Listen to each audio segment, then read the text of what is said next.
भरोसा नाही. आता बसल्या बसल्या कधी जाईल सांगता येत नाही. तरीही माणूस कॉलर ताट करून सांगतो मी म्हणून घर चालतं. घरचे म्हणतात तू जाऊन बघ तुझ्यापेक्षा भारी चालेल. घरच्यांना काय तू गेला नाही गेला तरी बरोबर आहे ना. आपल्याला फक्त सांगायचं आहे मी आहे म्हणून चालतं, मी आहे म्हणून चालतं. एकच मृत्यू रहस्यपद अजून गड्या महाराष्ट्राच्या मृत्यूला, महाराष्ट्राच्या मातेला हळहळ लावणारा एकच मृत्यू रहस्यमय आहे. अजूनही सांगता येत नाही दादा गेले. गेले सांगता येतं ठामपणाने सांगू शकत नाही अजून दादा गेले म्हणून. सांगू शकतो 2 महिने होऊन गेले गड्या. मृत्यू रहस्यपद असावा तर असा असावा. हा मृत्यू असावा तर असा असावा. अजून जाण्याची लोकांना उतरता कुठून तरी दादा येतील, कुठून तरी दादा येतील. अजून विश्वास बसू नये तसा मृत्यू यावा. आता मृत्यू आलेला बरं झालं गाव म्हणतं मृत्यू आला गड्या. सगळ्या गावाला त्रास देत होता. आईचे उपकार थोडक्यात नाही महाराज. 80 वर्षाची आई आहे आणि 60 वर्षाची लेक आहे. कधीही पिशवी रिकामी जात नाही जोपर्यंत आई आहे, जोपर्यंत वडील आहे. कांदे तरी येतील, लसूण तरी येतील, बटाटे का होईना, मुलांना बिस्किटचे पुढे का होईना, पण कधीही पिशवी रिकामी जात नाही. जाते कधीही पिशवी रिकामी जात नाही. पण आई वडील गेल्यानंतर पिशवी दिसेलच असं सांगता येत नाही. आणि आईची माया तेवढी आहे, बापाचा आधार तेवढा आहे. आई वडील आहे तोपर्यंत माहेर आहे गड्या. लक्षात राहू द्या. आई वडील गेले की माहेर संपतं. आणि खरं बरं आई वडील आहे तोपर्यंत सगळं व्यवस्थित चालतं. आई वडील संपले की माहेर संपल्याचं नाही. मग मात्र फक्त आठवणीनं डस रडायचं. आईची आठवण काढायची. आई तो होती म्हणून बरं होते, आई तो होती म्हणून बरं होतं. कदाचित आम्हाला घरी तरी येता येत होतं, पण आई आता घरी येता येत नाही. 60 वर्षाच्या लेकीपर्यंत 80 वर्षाच्या आईचा निरोप पोहोचला. आई शेवटचं क्षण मोजते, कधी जाईल सांगता येत नाही. गरीब दिलेली मुलगी जी आहे ती मुलगी कामावरती गेलेली आहे. पण आज मात्र कामावर लक्ष लागत नाही शिंदे महाराज. आज फक्त आईची आठवण येते, आज फक्त आईची आठवण येते. काम करता करता करता दुपारची वेळ होते. जेवणाकरता सगळ्या मैत्रिणी बसतात.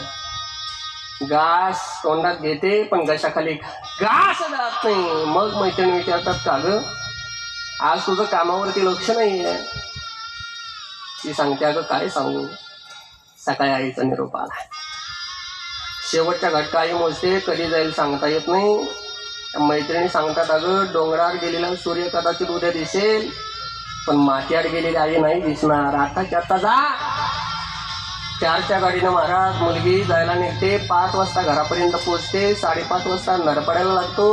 अंधाराच्या दिशेने चालत चालत चालत घराकडे प्रवेश करत असताना मुलं बाहेर खेळतात. भावाचा मुलगा त्याला पाहतो आणि आजीला आवाज देतो, आजी आत्या आली आत्या. म्हातारीला या अंगावरती होता येत नाही, पण लेक आली का आलं हे सगळं बळ एकवटते. काठी घेऊन काठीच्या आधाराने उठते. स्वयंपाक घराकडे जाते. काठी टेके टोपल्या तुळशीचा तुकडा घेते.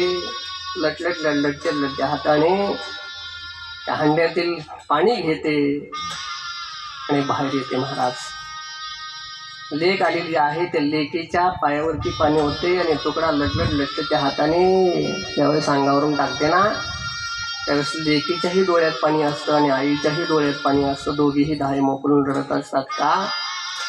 कारण आईनं आपल्यासाठी आतापर्यंत काय केलं ही लेक आठवत असते आणि लेकीसाठी काय आपण केलं ही आई आठवत असते. म्हणून दोघीच्याही डोळ्यात पाणी असतं गड्या. हे पाणी आई आहे तोपर्यंत समजून घ्या. सहज काही म्हणतात आई काय केलं आमच्याकरता. बाबांना सहज म्हणतात बाबा काय केलं आमच्याकरता. अरे तुम्हाला जन्म दिला हेच मोठं कार्य केलं, आणखी काय करायला पाहिजे महाराज.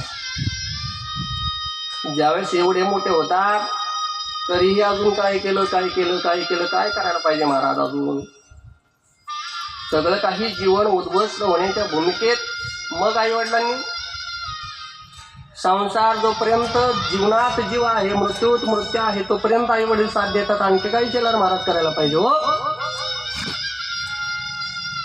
आई आहे तोपर्यंत संसार आहे, आई आहे तोपर्यंत माहेर आहे, आई आहे तोपर्यंत जीवन सगळं आहे. आई संपल्यानंतर सगळं संपतं असं सांगत असताना हिरकणीचं उदाहरण सगळ्यांच्या डोळ्यासमोर आहे. ज्या रायगडावरती खालून फक्त वरती हवाच जाते आणि वरून खाली फक्त पाणीच येतं, त्या छोट्या रस्त्याने उतरणारी हिरकणी जी आहे ती हिरकणी आपल्या बाळाकरता उतरली ना. बाळाला तिथं स्तनपान करून दुसऱ्या दिवशी राजांचं बोलवणं आलं. त्यावेळेस हिरकणीला विचारलं, हिरकणी तू गेली कशी हिरकणी? हिरकणी राजांना सांगते, राज एक बाई नाही गेली राज, एक आई गेली. हे फक्त आईच करू शकते, दुसरं कोणी करू शकत नाही. दुर्योधना करता संपूर्ण आयुष्यभर डोळ्याला पट्टी असणारी नरी माता जी आहे, देगांधारी माता कोणाकरता डोळे उघडते? दुर्योधना करते, आपल्या मुलाकरताच उघडते ना. प्रत्येक आई आपल्या मुलाचं स्वास्थ्य जाणता गड्या.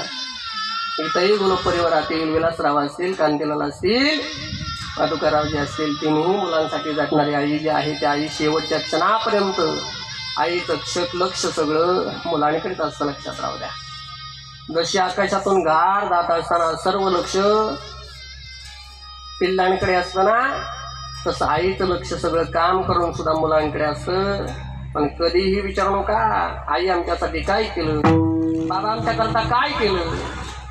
आईशी कळवळ्याची जातीने करीला भावीन प्रीती, एवढा करा उपकार देवा सांगा नमस्कार. मला सांगतात ना, माझी भाकावी करुणा आणि विण हा पंढरीचा किंवा वैकुंठीचा राणा, त्या वैकुंठाच्या राणाला काहीतरी विनवणी करा. का? अभंगाचं शेवटचं तुका